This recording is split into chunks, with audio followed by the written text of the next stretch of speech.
Doctor வந்து health issues பற்றி பேசுறாங்க, ஆண்களுக்கும் பெண்களுக்கும். நீங்க பாத்தீங்கன்னா இது ஒரு பெரிய ஒரு சவாலாக இருந்து கொண்டிருக்கிறது. இதற்கு மிக முக்கியமான காரணம் அவர் சொன்ன மாதிரி லைஃப் ஸ்டைல் சேஞ்சஸ், அது போன்று கிளைமேட் சேஞ்சஸ், இது ரெண்டையும் முக்கியமான மேடங்கள். அடுத்து பாத்தீங்கன்னா நம்மளுடைய ட்ரெடிஷனல் ஃபுட் பேட்டர்ன் அது மாறினது. இது எல்லாமே ஒரு கரெக்ஷனுக்கு உட்படுத்த வேண்டிய ஒரு கட்டாயத்தில் இருக்கும். நீங்க வந்து இன்னைக்கு இருக்கக்கூடிய யங்ஸ்டேஜ் பிள்ளைகளுக்கு தெரியாது.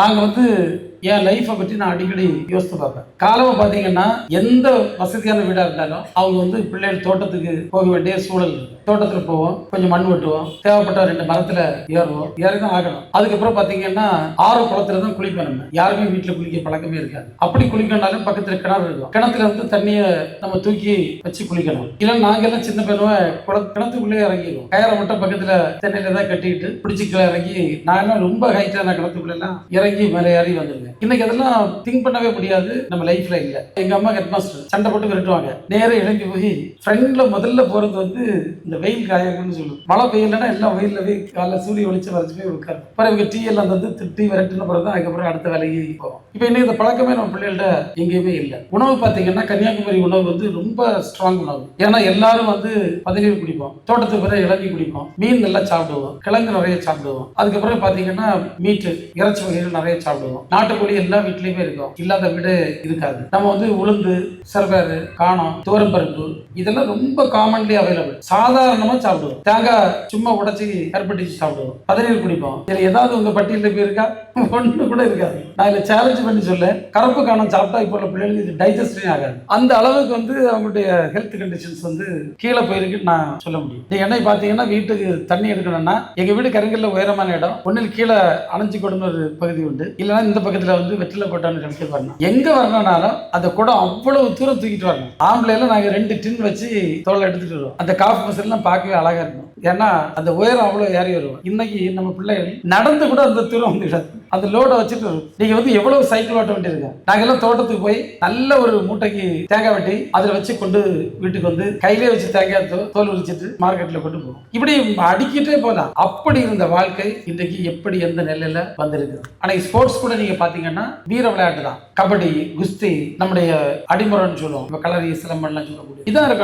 வீர விளையாட்டு ஊர்ல அவ்வளவு விளையாட்டு இருக்கும். இன்னைக்கு எதுவுமே இல்ல. தயவு செய்து நீங்க வந்து கொஞ்சம் ரிவர்ஸ் இன்ஜினியரிங் பண்ணுங்க. இது என்னுடைய ஒரு அன்பான வேண்டுகோள். முன்னால அடிக்ஷன்னா சிலவருக்கு இது சீட்டுகளில் ஒரு அடிக்ஷன், சில வந்து தண்ணி அடிக்கல அடிக்ஷன், சிலருக்கு புகையில அடிக்ஷன். இப்ப அடிக்ஷன்ஸ் ஆர் சோ டிஃபரெண்ட். பாத்தீங்கன்னா அது மாதிரி gaming addiction, social media addiction. Social media வந்து பாத்தீங்கன்னா பொய்யை உண்மையாக்கலாம், உண்மையை பொய்யாக்கலாம். நம்ம இந்தியன் மைண்ட் செட் வந்து நல்ல காரியம் போட்டா ஒருத்தம் கூட புஷ் பண்ண மாட்டான். நீங்க வேணா பாருங்க, ஒரு தப்பை போட்டு பாருங்க, அவ்வளவு ஃபாஸ்டா போகும். இது என்ன மைண்ட்னு எனக்கு புரியல. அதுல என்ன உண்மை இருக்கு எதையுமே யோசிக்க மாட்டான், அப்படியே போட்டுட்டு இருக்கான். அது ஒரு கல்ச்சரா இன்னைக்கு மாறிட்டு இருக்கு. நிறைய பேருக்கு லைஃபை நாசம் பண்ணிட்டு. இதெல்லாம் வந்து ஒரு அன்எத்திக்கல் லைஃப், ஒரு வேல்யூ பேஸ்ட் லிவிங் இல்லாததுக்காக இதெல்லாம் நீங்க ஃபைட் பண்ணணும். நீங்க வந்து செல்போன் யூஸ் பண்ணக்கூடிய ஆள்கள் ஒரு ஆளை பற்றி மோசமான செய்தி வந்தா இந்த ஃபார்வர்ட் எல்லாம் பண்ணாதீங்க. அந்த ஆளை எவ்வளவு வேதனைப்படுத்தும் உங்களுக்கு தெரியாது. அது உண்மையா பொய்யானதை நீங்க தயவு செய்து தெரியாம பண்ணவே செய்யாங்க. நீங்க வந்து தப்போ நீங்க ஃபார்வர்ட் பண்ணா you become a culprit, you become a criminal. அதுல வந்து நிறைய பேர் டென்ஷன் ஆகிருக்கு. இது நான் இன்னைக்கு சொல்ல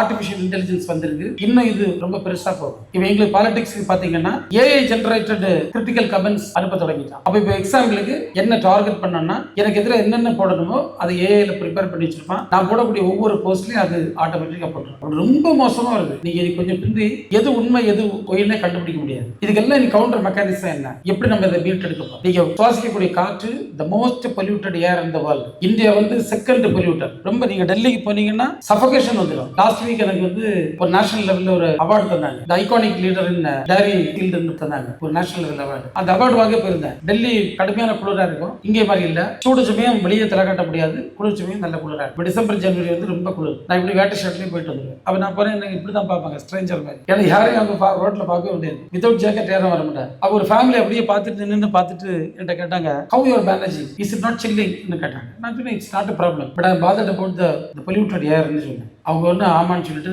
அப்ரிஷியேட் பண்ணிட்டு போனாங்க. பொல்யூஷன் அப்படி நாஸ்தி. நீங்க குடிக்க தண்ணி பாருங்க, கன்னியாகுமரி மாவட்டத்துல ஒரு ஆள் கூட ஒரு 50 வருஷத்துக்கு முன்னால பிறந்த ஆளு சொப்பனத்துல கூட பாட்டில்ல தண்ணி தூக்கிட்டு போய் குடிப்போம்னு நினைச்சிருக்கவே மாட்டாங்க. எல்லா இடமும் தண்ணி இருக்கும், எங்க போனா தண்ணியை கோரி குடிக்கலாம். எப்படி போயிட்டு காற்று போச்சு, தண்ணி போச்சு, ஃபுட்டு. நீங்க இந்தியாவில் விற்கக்கூடிய முட்டை எந்த நாட்டிலும் விற்க முடியாது. Nowhere you can sell it. நீங்க வந்து பாத்தீங்கன்னா நாமக்கல்ல 2 பண்ணை இருக்கு. ஒரு பண்ணை வெளிநாட்டுக்கு ஒரு பண்ணை உள்நாட்டு. இந்த உள்நாட்டு முட்டை அங்கே விற்க முடியாது. அவ்வளவு கெமிக்கல் ரெசிடியூஸ். நம்ம ஊர்ல விவசாயி நேரே போறான், அந்த கடலை போய் யூரியா கீரியா எல்லாம் வாங்குவான், கோரி போட்டுரும். இது எவ்வளவு போடணும் ஒன்றும் கணக்கு இல்லை. நம்ம வீடுல போனா நம்ம பார்த்துருக்கேன், இந்த அம்மா மாதிரி 2 எறும்பு பார்த்தோம்னா கொஞ்சம் டிடிடி உடனே போட்டுருக்கு. அது 40 வருஷம் அதை அழிக்க முடியாது. இதெல்லாம் ரொம்ப சிக்கலான விஷயங்கள். ஹெல்த்தை பொறுத்தவரை பாடி, மைண்ட் அண்ட் சோல் நம்ம சொல்லுவோம். நம்முடைய உடல், உள்ளம், ஆன்மா. நிறைய பேர் ஆன்மாவை நம்ப மாட்டாங்க, நான் நம்ப சொல்லல. பட் பிரெத் நம்ம இடத்துல, மூச்சு, எண்ணம், தாட்ஸ், நம்முடைய பாடி இது பேலன்ஸ்டா இருக்கு. எப்படி ஒரு ஃபேனுக்கு 3 சிறகு இருக்கோ அதே மாதிரி ஒன்னு தாந்தனா குழம்பிடும். பாடி 3 things again, 3 விஷயம் இருக்கும். என்னன்னா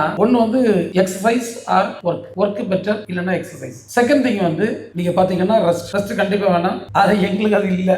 சின்ன வயசுல இருந்து நாங்க பப்ளிக் லைஃப்ல இருக்கிறதுல டாக்டர் சொன்ன 8 மணிக்கு தூக்கம் நாங்க இமேஜின் பண்ணி கூட பார்க்க முடியாது, நடைமுறைக்கே இல்லை. ஆனா ரெஸ்ட் கண்டிப்பா வேணும். தேர்ட் பாத்தீங்கன்னா அவர் சொன்ன பேலன்ஸ். இந்த 3 இருந்தால் நமக்கு நிறைய பிரச்சனைகள் தீரும். மைண்டை பொறுத்தாலும் நீங்கள் ரொம்ப சிந்தனைகளை பெறாதீங்க. இப்போ பார்த்தீங்கன்னா பிள்ளைகள் இருக்கோம், கை ஆடிட்டு இருக்கோம், நகத்தை கடிச்சிட்டு இருக்கோம், அதெல்லாம் அவங்க டென்ஷன்ல தான் காட்டக்கூடாது. யாரையும் பார்க்க முடியாது, அப்படியே இருக்காங்க. நீங்க பார்த்தீங்கன்னா அவங்க மைண்டை பார்த்தீங்கன்னா இந்த ப்ரீ கன்சீவ்ட் நோஷன் சொல்லுவோம். ஒரு ஆட்டை நம்ம பேசச்சுமையா அவங்க நம்ம சொல்றதை கேட்க மாட்டாங்க, அதை பற்றி ஒரு ஒப்பீனியன் ஃபார்ம் பண்ணிட்டு நம்ம கவுண்டர் பண்ணலே இருப்பாங்க. இது அவ்வளவு பார்க்க முடியும். தேர்ட் திங் நம்ம பிரெத். அதையும் நம்ம சில பயிற்சிகள் மூலமாக கொஞ்சம் கவனமாக பார்க்க முடியும். இதெல்லாம் நீங்க கொஞ்சம் கரெக்ட் பண்ணலன்னா அடுத்த ஜெனரேஷன் போயிடும். இது மனுஷனுக்கு மட்டும் இல்ல, அனிமல்ஸ் கூட. நீங்க பாத்தீங்கன்னா அனிமல்ஸை கூட நம்ம பாத்தீங்கன்னா எல்லாத்தையும் கிராஸ் பிரீட் பண்ணிட்டாங்க. கிராஸ் பிரீட் நேட்டிவ் பிரீட் எல்லாம் போச்சு. நேட்டிவ் பிரீட் போய் அதுக்கு வேல்யூ கம்மியாகி இப்ப நீங்க பாத்தீங்கன்னா நாங்க இப்ப கவர்மெண்ட்ல, தமிழ்நாடு கவர்மெண்ட்ல நான் பொறுப்படுத்த பிறகு நேட்டிவ் பிரீடுக்கு பிரீட் பியூரிஃபிகேஷன் ஸ்கீம் கொண்டு வந்திருக்கு. பிரீட் பியூரிஃபிகேஷன் அது நல்ல பிரீடு தனியா எங்க இருக்கு கண்டுபிடிச்சு அந்த மேல் ஃபீமேல் 2 நல்ல ஹெல்த்தியா வளர்த்து அதுல இருந்து குட்டியை எடுத்து நல்ல ஹெல்த்தியா வளர்த்து கொடுக்குது, நல்ல பால்லாம் கொடுத்து. இந்த பிரீட் பியூரிஃபிகேஷன் நாங்க இப்ப நிறைய ரிசர்ச் R&D எல்லாம் பண்ணிட்டு இருக்கோம். நம்ம கவர்மெண்ட்டும் பல முயற்சிகளை பண்ணிட்டு இருக்கோம். என்ன கொண்டு வந்தாலும் நம்ம கண்ட்ரியில இன்னும் ஹெல்த் கான்சியஸ்னஸ் ரொம்ப தேவைப்படுது. அதை உருவாக்குகின்ற இந்த முயற்சிக்கு என்னுடைய வாழ்த்துக்களை நான் தெரிவித்து விடைபெறுகின்றேன்.